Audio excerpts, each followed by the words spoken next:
Conventional mortgages will no longer have a minimum credit score. Now, is this a good idea?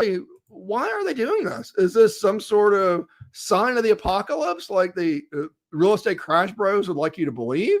Or is there more to it? Now, here's what I think is that, first of all, there's a FICO monopoly. There's a company called Fair Isaac, which does credit reporting. And they have monopoly on the credit scoring models that we use in the mortgage space. The problem is that they're extremely greedy and they keep jacking up the price of credit reports. And so they've allowed another company called Vantage to come into the marketplace and provide some competition. Well, the problem with that is, which scoring model do you use?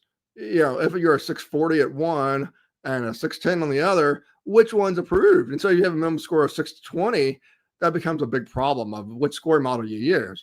And so what they decided was, instead of trying to determine which one we're using, they just said, you know what, we'll just not use minimum credit scores at all. So is this a good idea? And what is actually going to happen?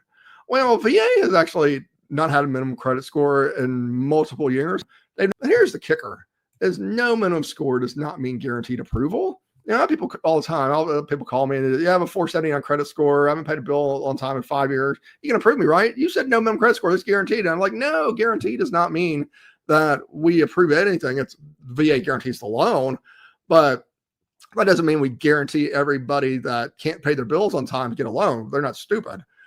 So we do look at payment history, we look at job time, we look at assets in the bank, we look at financial stability, all those things to make sure that someone qualifies for the loan. What a crazy idea, right?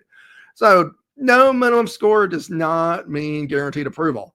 So it's not the apocalypse. It's not 08. It still needs to pass automated underwriting. What's even more important is mortgage insurance companies still have to approve the deal.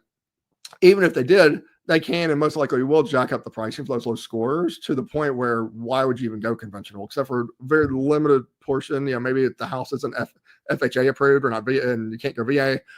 Like those kind of scenarios, I can see where someone might take that loan with that jacked up mortgage insurance rate. Other than that, I just tell people just go FHA and not worry about it.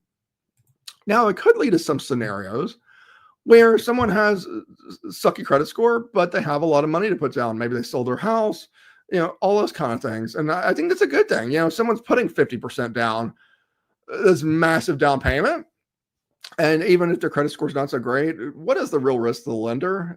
If it goes into foreclosure, the lender is going to have more than enough equity to make back their loan.